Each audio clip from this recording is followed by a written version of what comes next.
বন্ধু আজ আমার বাড়িতে, তাই আমি বানিয়ে ফেললাম ভাত। ভাতটাকে প্লেটের উপর সুন্দর করে সাজিয়ে দিলাম, সাথে দিলাম একটা ইলিশ মাছ ভাজা, আর ছিল মাছের তেল। মনে হয় মাছের থেকে মাছের তেলটাই খেয়ে নিই, একেই বলে ইলিশ মাছের তেল। তাই ইলিশ মাছের তেলটাও দিয়ে দিলাম। সাথে ছিল ইলিশ মাছের মাথা ভাজা, সেই মাথা ভাজাগুলোকেও আমি প্লেটের মধ্যে সাজিয়ে দিলাম।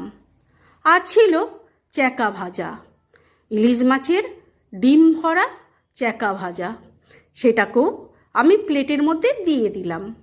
আর সাথে ছিল পুঁই শাকের তরকারি, মাছের মাথা দিয়ে পুঁই শাকের তরকারি করেছিলাম, ইলিশ মাছের মাথা, সেটাও দিয়ে দিলাম। আর সাথে ছিল ইলিশ মাছের কাঁচা ঝাল, সর্ষে বাটা দিয়ে কাঁচা লঙ্কা দিয়ে আমি ইলিশ মাছের কাঁচা ঝাল করেছিলাম, সেটাও বাটির মধ্যে দিয়ে দিলাম।